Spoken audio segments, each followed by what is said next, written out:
Hello friends, this is Pawan Chaudhary. Welcome to study IQ। MPPSC prelims 2026 मात्र 15 दिन बचे हैं। आज है 10 तारीख और आज से 16वें दिन मतलब 26 अप्रैल को आपका एग्ज़ाम होने वाला है, आपका परीक्षा होने वाला है। तो मात्र 15 दिन बचे हैं।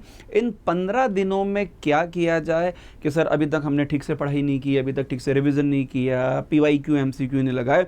तो अगले 15 दिन में हम लोग ऐसा क्या करें कि हमारा एग्ज़ाम, हमारा प्री आपको निकल जाए। तब देखो, आपने क्रिकेट का मैच भी आपको देखा होगा।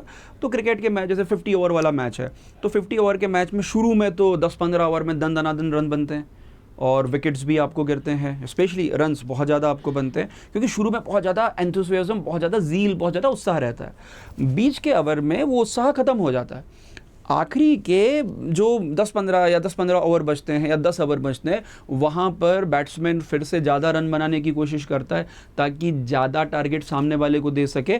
वैसा ही आप लोगों के साथ में है, हर स्टूडेंट के साथ में है कि एग्ज़ाम के 15 दिन पहले या 10 दिन पहले कई सारी समस्याएं आपको फेस करना पड़ेगी। आपने अभी तक धुरंधर 2 नहीं देखी है, धुरंधर 2 देखने का मन आपको अभी करेगा। आपको ट्रिप पे जाने का प्लान मन अभी करेगा। आपके भाई की, आपके दोस्त की शादी भी अभी आ गई होगी और उसकी शादी में भी आपको अभी ही जाने का मन करेगा। आपके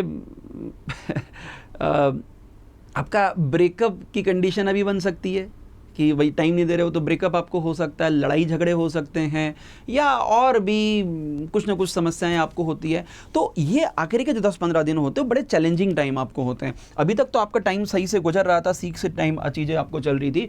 अभी कई सारी प्रॉब्लम्स आपको फेस करना पड़ेंगी और लिटरली मैं बताऊंगा तो अभी आपका जो साइकोलॉजिकल लेवल है, आपकी जो मानसिक क्षमता है, वो एक अलग लेवल पे चली जाएगी। आपको लगेगा कि यार छोड़ देता हूँ, अगली बार देखेंगे। ये आपको लगेगा कि अब समझ नहीं आ रहा क्या करूं सर, आखिरी के दिन बचे हैं, ये पढूं, हिस्ट्री पढूं, ज्योग्राफी पढूं, इकोनॉमी पढूं, MP पढूं, क्या पढूं सर, समझ नहीं आ रहा। करंट अफेयर पढूं, MCQ लगाऊं, PYQ लगाऊं, फलाने सर ने बोला ये कर लो, फलाने सर ने बोला ये कर लो, करूं तो करूं क्या, जाऊं तो जाऊं कहां, करूं तो करूं क्या। ये प्रॉब्लम हर स्टूडेंट के साथ अगले 10-15 दिन में, 10-15 डेज में आने वाली है। चलो उसका सॉल्यूशन आपको देखते हैं। अगले 15 दिन में पहली इंपॉर्टेंट चीज कि आपको कुछ भी नया पढ़ने से बचना चाहिए। कुछ भी नया पढ़ने से बचें। कोई नया टॉपिक जो है, नए टॉपिक में बहुत ज़्यादा हाथ न डालें कि आपने सोचा अच्छा 15 दिन बचे हैं, एक काम करते हैं यार, ज्योग्राफी के फलाने टॉपिक बचे हैं उनको पढ़ लेता हूँ। ना करो भाई, ना करो। अब नया टॉपिक पढ़ने से आपको सबसे इंपॉर्टेंट आपको बचना चाहिए। इन 15 दिनों में सबसे पहले तो आपने अभी तक जो टॉपिक पढ़े हैं उन टॉपिक का जो रिवीजन है, उन टॉपिक का आपको रिवीजन करना है। क्यों? इस बार भाई साहब नेगेटिव मार्किंग है, नकारात्मक मार्किंग है। नेगेटिव मार्किंग में आपको क्वेश्चन छोड़ना पड़ेंगे। होगा क्या, अभी तक तो क्या था कि यार 4 ऑप्शन है, अक्कड़ बक्कड़ बम्बे बो, 80-90 पूरे 100 में लगा धागा, चोर निकल के भागा, लगा दो B। अब ऐसा नहीं होगा। क्यों नहीं होगा? नेगेटिव मार्किंग है। रीज़न, सबसे बड़ा इंपॉर्टेंट रीज़न है, यहाँ पर आप भले लिमिटेड टॉपिक पढ़ो लेकिन उस टॉपिक को आप प्रॉपरली जब तक रिवाइज नहीं करोगे तब तक आपको चीज़ें याद नहीं। कोई टॉपिक आपने 2 महीने पहले पढ़ा, आपको एग्जाम हॉल में सोच रहे हो कि यार याद नहीं आ रहा, दिमाग में है, एकदम आ गया कि बस याद आ जाए। क्यों? The reason is a revision. आपने रिवीजन नहीं किया। तो पहली तो कोशिश करो कि आप रिवीजन पे फोकस करो और पहला टारगेट रखना है आपको MP को अगले 15 दिन में आप इसकी जो थ्योरी है, ऑब्वियसली बार आपने पढ़ा होगा, तो मैं मान के चल रहा हूँ कि आपने इसके शॉर्ट नोट्स बनाए होंगे या कोई छोटे नोट्स, आपने शॉर्ट नोट्स आपको बनाए होंगे। तो एक तो इसकी जो थ्योरी है, इस थ्योरी का आपको क्विक रिवीजन जरूर करना है। दूसरा, आपको MP के जो PYQs हैं, तो लास्ट कम से कम 10 साल के जो PYQs हैं, MP और दूसरी जो एग्ज़ाम है उन एग्ज़ाम के PYQs भी लगाना है। भले आप उसको इंटरनेट से MPPSC की वेबसाइट से डाउनलोड करके पढ़ लो या आप मध्य प्रदेश प्रश्न लोक जैसी किताबों से आपको पढ़ लो। वहाँ से आपको उनके जो MCQs हैं, उन MCQs और PYQs जो हैं, इनको आपको रिवाइज़ करना है, क्वेश्चन आपको लगाना है। जितने क्वेश्चन लगाओगे उतना फ़ायदा होगा, है ना। तो सबसे पहले तो आपको जो PYQs है, 10 साल के PYQ लगाना है। यहाँ से आपको एक अंदाज़ा लग जाएगा कि एग्ज़ाम में किस तरह के क्वेश्चंस आपको आ रहे हैं, या आपको एक कई बार PYQ MCQ से भी एक क्विक रिवीजन जो है वो क्विक रिवीजन आपको हो जाता है। ठीक है, तो सबसे तो MP का टॉपिक है उसको स्पेशली फोकस करना है। और इसमें भी अगर आप देखोगे तो MP में जो ट्राइब वाला टॉपिक है इसके ऊपर थोड़ा सा आप ट्राइबल वाला टॉपिक है थोड़ा ज़्यादा फोकस आपको कर लें, ज़्यादा अच्छे से आपको पढ़ लें। बहुत ज़्यादा नई चीज़ें ढूंढ के उनको सर्च करने से अभी आपको बचना चाहिए। उसके बाद सबसे इंपॉर्टेंट है कि आपको ऑब्वियसली बात है कि जो करंट अफेयर है अभी तक तो आपने पढ़ा नहीं होगा, तो अब करंट अफेयर है, करंट अफेयर्स आपको अभी पढ़ना पड़ेगा। और करंट अफेयर भी आप देखो तो कोई भी आप मैगजीन देख लो, स्टडी IQ की करंट अफेयर की मैगजीन्स आती हैं, मार्केट में भी बहुत सारी करंट अफेयर की मैगजीन्स अवेलेबल हैं। उन मैगजीन्स से आप करंट अफेयर अगले 1 से 1.5 साल, है ना, जनरली 1 साल से लेकर 1.5 साल, तो अगले 1 से 1.5 साल का करंट अफेयर जो भी उस मैगजीन में अवेलेबल है उसको आप पढ़ लो। और उससे क्या होगा कि 5 से 6 क्वेश्चन कई बार आपके करंट अफेयर की मैगजीन से, मतलब करंट अफेयर के आपको आते हैं, कई बार 8-10 क्वेश्चन आते हैं, उनको एक बार अच्छे से आपको देखना है। उसके अलावा कुछ ऐसे टॉपिक जो आपको क्विक रिवीजन की ज़रूरत है, उन टॉपिक्स की अगर मैं बात करूं तो उनमें सबसे इंपॉर्टेंट जो क्विक रिवीजन वाले टॉपिक है उसमें एक टॉपिक है कंसेप्ट्स एंड आइडिया, सबसे इंपॉर्टेंट हिंदी, मतलब वो यूनिट नंबर 1 में। दूसरा MP मैंने आपको बता दिया, MP क्विक रिवीजन, MP जो है MP का आपको क्विक रिवीजन करना है।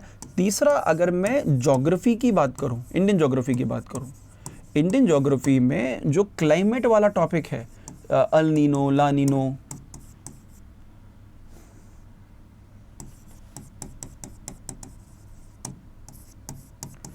या जो भी एनसो वगैरह है, तो ये वाले जो टॉपिक हैं इनका एक थोड़ा सा आपको क्विक रिवीजन, इनके जो PYQs दूसरे एग्जाम में आए हैं, इनके क्वेश्चन जो UPSC में आए हैं, जो CDS में आए हैं, उन क्वेश्चंस को एक बार क्वेश्चन को देख लो, उसका सॉल्यूशन देख लो। ऐसा नहीं UPSC का नहीं बन रहा तो UPSC के लेवल नहीं, उसकी थ्योरी एक बार या उसका बेसिक जो आंसर है वो आंसर से एक बार देख लो, उसका एक्सप्लेनेशन एक बार देख लो उन पर्टिकुलर क्वेश्चंस का। ओके, उसके बाद अगर आप साइंस टेक में आपको देखोगे तो स्पेशली, और जैसे SDG है तो SDG आपको अच्छे से प्रिपेयर करना है, MP का भी और इंडिया का भी, सस्टेनेबल डेवलपमेंट जो गोल है SDG है, तो SDG की रिपोर्ट आती है, SDG इंडिया इंडेक्स, वो SDG इंडिया इंडेक्स से जो भी नोट्स वगैरह हैं उससे प्रॉपर्ली पढ़ लो, यहाँ से डायरेक्ट क्वेश्चन आएंगे। यूनिट नंबर 7 में आप देखोगे तो यूनिट नंबर 7 में कई सारे छोटे छोटे टॉपिक हैं, इसमें स्पेशली जो एग्रीकल्चर रिवॉल्यूशन या ग्रीन रिवॉल्यूशन है, तो इसमें जो ग्रीन रिवॉल्यूशन वाले जो टॉपिक हैं, इसमें जो स्पेस टेक वाले जो टॉपिक हैं, इन टॉपिक को थोड़ा सा अब स्लाइटली आपको देख लेना है। उसके बाद आप बात करोगे कि जो आपका जो ICT वाला टॉपिक है, ICT वाले टॉपिक में जो भी पिछले जब करंट अफेयर पढ़ोगे तो नए जो भी इन्वेंशंस हुए हैं उन नए इन्वेंशंस पे आपको ज़्यादा फोकस करना है, क्योंकि मैं इन्वेजन लिख रहा हूँ, इन्वेंशन, नए इन्वेंशन, नई जो खोजें हुई हैं या नए जो भी आपके ब्राउज़र्स हैं,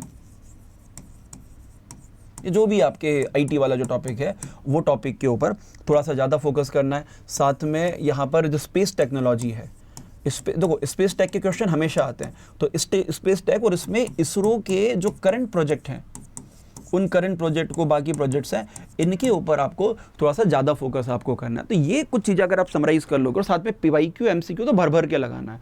यहाँ पर ये नहीं सोचना है कि सर हमारा फलाना टेस्ट दे रहे हैं और टेस्ट में हमारे जो नंबर हैं, टेस्ट में हमारे नंबर कम आ रहे हैं, मार्क्स कम आपको आ रहे हैं, टेस्ट में हमारी जो रैंक है वो रैंक नहीं आ रही है, ये सब सोचने का टाइम अब नहीं है ना, ये सब सोचने का जो टाइम है वो अब निकल चुका है। अब आपको फोकस किस पे करना है, अब आपको फोकस करना है कि अभी बचे टाइम में ये जो मैं आपको चीज़ें बता रहा हूँ, इन चीज़ों को, इन टॉपिक्स को आप प्रॉपर्ली प्रिपेयर आपको कर लो, तो उससे आपके आने वाले टाइम का टेंशन भी खत्म हो जाएगा और एक क्विक रिवीजन, एक क्विक रिकैप जो है वो क्विक रिकैप भी आपको हो जाएगा, है ना। चलिए, तो इस वीडियो में इतना ही। I hope you like the lecture and all the very best. Exam के पहले भी 1-2 वीडियोज़ और मैं आप लोगों के लिए इसी तरीके से आपको लाऊंगा। Thank you very much.